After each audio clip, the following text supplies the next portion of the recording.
Bonjour à tous et bienvenue dans cette vidéo. Nous allons analyser la campagne Facebook Ads de Johan. Donc, il y a eu un post dans ma communauté Ecom Warriors où Johan a mentionné qu'il avait des problèmes avec une campagne Facebook. Donc, je lui ai demandé de nombreux éléments pour que je puisse analyser en profondeur et pour vous aider à vous à réussir votre première campagne Facebook Ads. Donc, je vous invite à mettre un énorme pouce bleu si vous appréciez l'initiative et si vous êtes nouveau dans cette chaîne YouTube, je vous invite à vous abonner et d'activer la cloche des notifications. Donc, la situation est la suivante. Johan fait une campagne Facebook Ads pour vendre un produit en dropshipping. Il dépense à peu près 200 €, il fait qu'une seule vente et à peu près 6 ajouts au panier d'après ses chiffres. Le prix du produit est à 29,90 €, un produit qu'il achète à 4 € avec les frais de livraison. Autant dire que Johan a une marge assez conséquente pour supporter les coûts publicitaires. Sauf que les ventes ne sont pas au rendez-vous et donc nous allons analyser pourquoi les ventes ne sont pas au rendez-vous alors qu'il a choisi un bon produit et que pour lui, il estime que la valeur perçue est suffisante. Donc, il propose deux choses. Tout d'abord, avant l'upsell, il met une urgence dans le cart, c'est-à-dire le panier. Quand une personne elle ajoute le produit au panier, il met une urgence sous 15 minutes. Si vous achetez le produit, vous bénéficiez de 10% de réduction, chose qui a marché une seule fois. Ensuite, quand la personne elle achète, eh bien, elle a un upsell post-achat. C'est-à-dire qu'au moment où elle a validé la commande, on lui propose une offre marketing qui est égale au second acheté et au troisième offert. Ce qui est une mauvaise tournure parce que tout simplement, la personne, elle aurait pu acheter 3 ou 5 produits avant, alors que si on lui propose le second acheté pour le troisième offert, c'est un peu délicat. Bon, moi je vous dis, selon les informations que j'ai, après peut-être que Johan, il a formulé autrement. Donc nous allons analyser les métriques publicitaires pour savoir d'où vient le problème. Est-ce que le problème vient de la publicité Facebook? Est-ce que le problème vient de la publicité, c'est-à-dire la créative de la vidéo qu'il a faite? Est-ce que ça vient de son produit, de sa boutique, etc. Et on va voir s'il arrive à drainer suffisamment de trafic pour convertir un maximum et être profitable. Donc, nous allons faire toutes ces analyses à travers ces différentes métriques. Donc, les métriques, il y a deux choses que vous devez retenir. C'est que, premièrement, vous devez avoir les bonnes colonnes. Ok? Chose qui est plus ou moins assez correcte chez Johan, mais pas tout à fait. Et je vais vous donner toutes les informations nécessaires à cela. Et la deuxième chose, eh bien, faire l'analyse stratégique intelligente qui va vous permettre de prendre les décisions pour vous éviter de perdre un maximum d'argent et d'être plus profitable. Et s'il y a des produits qui ne marchent pas, eh bien, vous les stoppez et au moins, il n'y a pas de souci à ce niveau-là. Vous passez à autre chose et vous comprenez ce qui n'a pas fonctionné ou alors vous pouvez modifier pour voir ce qui pourrait fonctionner. Mais tout cela dépend éventuellement de votre budget publicitaire Facebook.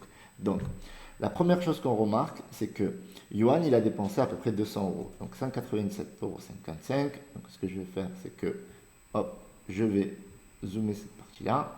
Voilà. Voilà. Donc, ici, on voit bien 197,55 €. Donc, vous voyez que j'ai encadré quelques parties qui sont importantes, c'est-à-dire les valeurs de conversion, où on voit la vente qu'il a réalisée, c'est-à-dire 79,60 €. Ce qui est très intéressant en bleu, c'est le CPM parce qu'il arrive à toucher 1000 personnes. Voilà, pour 1000 impressions, ça lui coûte 5,31 €. Ce qui fait que malgré un CTR qui est très pauvre, c'est-à-dire un CTR de 0,90% de clics sur le lien, c'est-à-dire que à chaque fois qu'il y a 100 personnes qui voient sa publicité, il y a moins d'une personne qui clique sur le lien pour aller voir la boutique. Alors autant dire que si vous avez un CPM de 10 €, c'est la faillite. Mais si vous avez un CPM de 5 €, si vous arrivez à convertir, il y a de fortes chances que vous puissiez être rentable et scaler votre business. Donc, on va revenir sur certaines informations. Donc, il a un ROAS de 1,74. Ça veut dire que là, dans cet ad set, c'est un ad set qui est plutôt break-even. Techniquement, c'est un ad set qu'on ne va pas fermé. Et dans cet asset-là, il a un coût par clic tout, c'est-à-dire que quand il y a une personne qui clique quelque part sur sa créative, sur un like, sur un lien, sur regarder la vidéo, sur commenter, ça lui coûte 35 centimes d'euros. Ok. Et derrière, on a un coût par clic sur le lien de 0,70, c'est-à-dire que ça lui coûte 2 fois plus cher pour que quelqu'un aille sur la boutique. Donc on peut faire un raisonnement rapide, on peut se dire qu'il a un call to action qui est pas terrible. C'est-à-dire l'appel à l'action pour aller sur la boutique n'est pas suffisamment bien réalisé pour que les gens cliquent sur le lien. Ok. Donc son coût par achat, il est de 22 euros. Et vous allez voir que toute l'importance dans le travail avec la publicité Facebook, c'est d'optimiser son panier moyen, c'est-à-dire son offre marketing pour que les gens n'achètent pas qu'un seul produit. Donc c'est ce qu'a fait en partie Johan ici, mais le souci c'est qu'il le fait que post-achat et il met qu'une urgence dans le panier. Et en fait, quand on sait que en analysant, en analysant les données, on se rend compte qu'il y a 300 personnes qui ont cliqué sur le lien, d'accord? Ça veut dire qu'ils ont réussi à parvenir à visiter la boutique. Donc après, il faudrait que Johan il analyse ça sur Google Analytics et sur les analyses de données de Shopify. Mais en général, les métriques à ce niveau-là sont plutôt correctes. En général, on en a moins. Peut-être qu'il a eu plus de trafic, donc à voir. Et donc, si on analyse son coût par clic sur le lien, il a 64 centimes d'euros. Donc chaque personne qui arrive sur sa boutique lui coûte 64 centimes d'euros. Donc, il ne fait qu'une vente. Et il est là le problème. Parce que normalement, d'accord, quand on a 300 visiteurs, on doit s'assurer d'avoir un taux de conversion de 3%. Et donc, on devrait faire 9 ventes. Aussi simple que ça. Donc, il y a un travail à faire au niveau de la page de vente, d'accord? Et on va analyser que s'il avait fait 9 ventes, est-ce qu'il aurait été rentable? Donc, il y a plusieurs choses. D'abord, là, la vente qu'il a faite, elle est énorme. C'est-à-dire que pour un produit qui coûte 29,90 €, il fait un panier moyen de 79,60 €. Ça veut dire quoi? Ça veut dire que son urgence sur le panier, elle a fonctionné au moins une fois sur les 12 personnes qui ont ajouté le produit, et non pas 6 comme les informations qu'il m'avait données auparavant. Eh bien, s'il avait fait 9 fois 79,60 €, eh bien là, il aurait fait un très très très bon chiffre, d'accord, qu'on peut diviser par 200 qui est le montant dépensé, et ça nous aurait fait un ROAS de 3,5, ce qui est vraiment très propre. Donc maintenant, on n'a pas toujours une valeur de conversion de 79,60 €, et donc là, il faut calculer son panier moyen sur au moins, on va dire, 100 ventes. Mais au début, on va faire un estimatif. Donc si on vend un produit à 29,90 €, d'accord, et que on arrive à avoir 50% de personnes qui ajoutent l'offre marketing, donc on a un panier moyen de 44,85 €. Donc si on a un panier moyen de 44,85 €, et c'est ce qu'il faut chercher en clair avec Facebook Ads. Donc on va faire x9, et du coup on a 403,65 qu'on va diviser, qu'on va soustraire le montant, comment diviser, ouais, tac, tac, tac.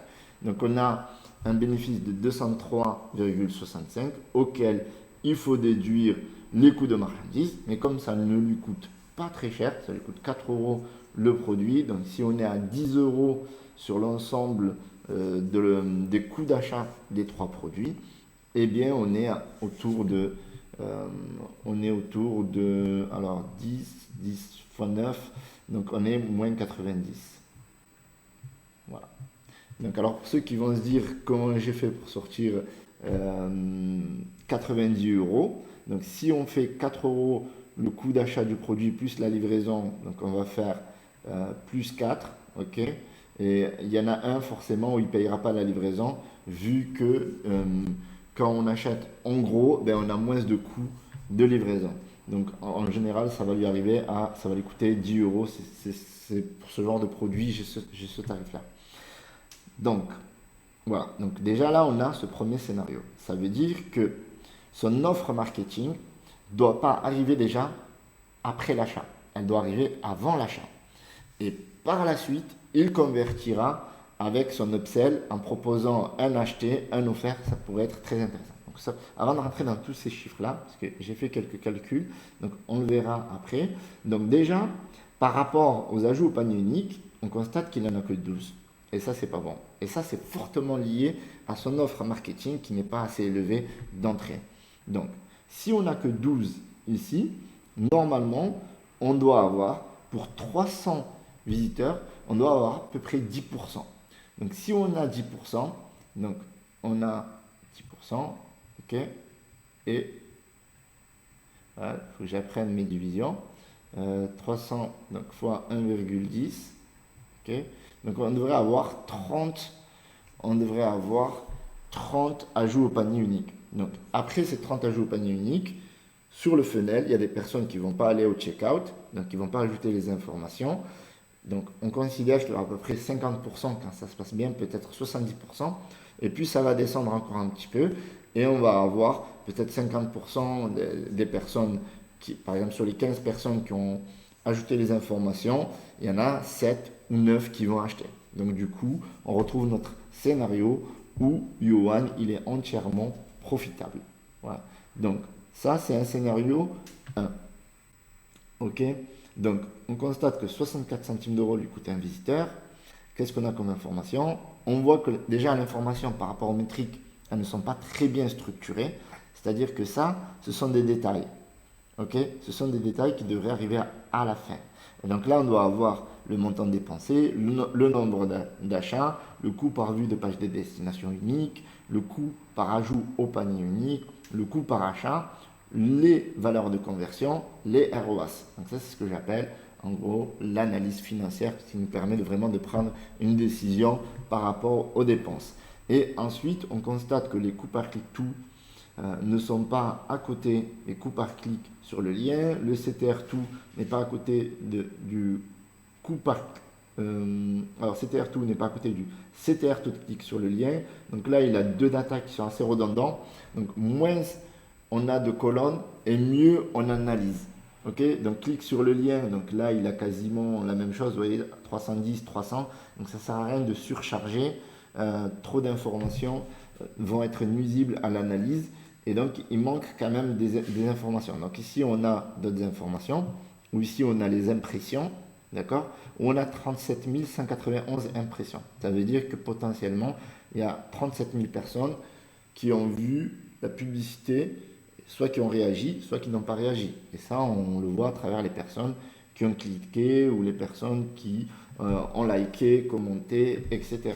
Donc ça, 37 000 impressions, c'est une très bonne information. C'est-à-dire que ça va nous donner l'information qu'on a suffisamment de data pour voir si le produit est bon ou si le problème vient de la publicité Facebook. Ok, donc il y a des informations qui ont été rajoutées ici, donc il y a des métriques, valeur des conversions des ajouts au panier, donc on peut le mettre comme ne pas le mettre, mais là moi vraiment ça c'est inutile, ça aussi c'est inutile, ça aussi c'est inutile. Donc il y a des colonnes qui sont inutiles et il manque certaines colonnes comme la couverture et le coût par vue unique de page de destination. Donc ça c'est des métriques qui peuvent être intéressantes à analyser. Donc là on peut l'analyser rapidement parce que il y a eu 300 personnes qui sont venues sur la boutique et il y a eu un coût de 200 euros. Donc on a à peu près 64 centimes d'euros, à peu près le coût par vue de page de destination unique. Donc après, il y a une information qui est intéressante à ajouter, comme les vues uniques de page de destination, VS les clics sortants. Parce que des fois, il y a des personnes qui ont cliqué sur le lien et qui ne sont pas arrivées sur la page. Donc on fait un comparatif pour savoir, par exemple, s'il y a 100 personnes qui ont cliqué sur le lien et qu'il y a 50 personnes qui ont vu la page de destination unique, ça veut dire que on a un taux de perdition de 50%. Ça veut dire qu'il y a un problème soit de lenteur, soit qu'on a utilisé des liens bitly qui peuvent être assez pénalisés par Facebook et du coup la personne n'arrive pas à sortir de Facebook, soit On a un site qui a du mal à charger parce qu'il y a trop de gifs, qui est trop lourd, etc. Donc ça, il faut analyser sur GTmetrix. Donc toutes ces métriques, il faut mieux l'organiser. C'est-à-dire d'un côté, on a les analyses financières et puis après, on a les analyses de ce qui se passe sur la publicité. Donc concrètement, on a un problème ici au niveau du CTR, taux de clic sur le lien. Donc il y a un travail à faire sur les miniatures et le ad copy. Donc là, il faudrait refaire un test sur 2 jours avec de nouvelles créatives et de nouvelles miniatures. Et il faut améliorer son offre marketing. Donc j'ai fait un petit scénario ici qui est vraiment intéressant où on a en priorité la modification de l'offre marketing qu'il faut faire en place parce que clairement, faire les choses post-achat alors que déjà avant on n'arrive pas à vendre ou à faire que les gens ajoutent le produit au maximum. Donc ça, il faut travailler là-dessus, d'accord, mettre un petit peu d'autorité, peut-être mettre plus les gens en confiance pour qu'ils passent plus facilement à l'action. Ok. Et donc, on a la deuxième chose, on pourrait très bien passer le prix à 24,90 € au lieu de 29,90 € et faire 2 achetés un offert, ce qui nous permettrait de faire une vente à 49,90 €, d'accord, sachant que si on a un coût de marchandise de 4 €, c'est le calcul que j'ai fait tout à l'heure, et que on en vend 3, donc ça va nous faire dans la globalité, parce que comme je vous ai dit, les frais de livraison, ils vont se réduire en fonction de la quantité, donc ça va coûter à peu près 10 €. Donc là, grosso modo, ça va nous coûter, ça va nous permettre de faire une vente à 49,90 €, donc on va faire le calcul ici, 49,90 €, ok, moins 10 € de marchandises, et si on a, comme le scénario ici, un coût par achat de 22 €, on va faire moins 22 € et on va avoir une marge qui est plutôt acceptable de 17,90 €, sachant que derrière, il a son upsell post-achat. S'il arrive à convertir, eh bien, il va faire plus de ventes. Par exemple, ici, dans ce scénario-là, j'ai calculé que si il permettait à la personne d'acheter un et qu'il en offrait un, ça va lui coûter à peu près 7 € en coût de marchandise. Ok, et ça va lui permettre de faire 20 €. Voilà, ça va lui permettre de faire 20 € de chiffre d'affaires en plus. Donc 49,90 € plus 20 €, ça lui fait 69,90 €. Donc au final, il est rentable. Donc on va rajouter plus 20 et on va déduire les 7 € de marchandises supplémentaires. Donc là, il va augmenter drastiquement son panier moyen de 30,90 €. Donc ça serait le test numéro 1 à faire sur 48 heures. Il a un test numéro 2 à faire. Si pendant 48 heures, ça ne marche pas au niveau de ce prix-là, eh bien de passer à 19,90 €. Et comme il aura baissé de 5 €, ben ça ne va pas beaucoup baisser sur la marge, ça va baisser quand même un petit peu. Ça va baisser d'à peu près 10 €, donc moins 10 €. Hop. Ce qui va lui laisser une marge de 20,90 € sur la vente et sur la moyenne des commandes. Mais l'essentiel, c'est quoi? L'essentiel, c'est pas de faire une marge de 50 € ou de faire 60 €, etc. L'essentiel, c'est d'acquérir des clients, de faire en sorte que les gens, ils ajoutent au panier et puis qu'on va pouvoir retargeter. Et si son scénario 2, le scénario 1 fonctionne, il met en place le retargeting, parce que, sauf erreur de ma part, je n'ai pas vu la campagne de retargeting, d'après ce que j'ai compris, et d'améliorer donc son funnel au niveau du copywriting, au niveau de l'urgence, peut-être mettre de l'urgence plus sur la page de vente que sur le panier, mettre vraiment l'offre marketing, la mettre en place. Donc ça, c'est un gros travail qu'il y a à faire sur le funnel, parce que comme on a fait nos calculs, rien qu'en laissant les pubs telles quelles, on arriverait à être rentable s'il arrivait à déclencher ces 9 ventes sur la boutique. Donc tester de nouveaux adsets également.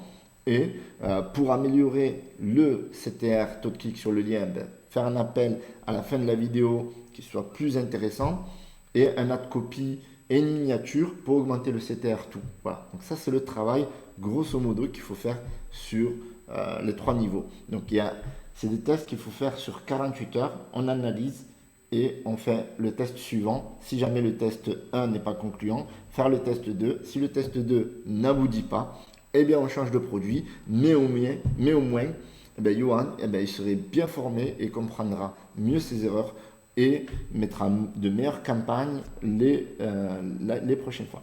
Donc voilà, c'est la fin de la vidéo. J'espère que vous avez aimé cette étude de cas sur l'analyse de la campagne publicitaire Facebook. J'espère que ça va vous aider à réussir votre première campagne publicitaire Facebook Ads. Je vous invite à mettre un énorme pouce bleu si vous avez aimé. N'hésitez pas à partager la vidéo avec vos amis qui font du e-commerce et de vous abonner si ce n'est pas toujours fait. Si vous voulez aller plus loin, j'ai une masterclass qui va vous permettre de comprendre combien et tout le travail qu'il faut faire pour générer plus de 100 000 euros par mois. Le lien est dans la description. C'est tout pour moi. Je vous laisse et je vous laisse sur cette étude de cas et ce magnifique sourire. Ciao, ciao.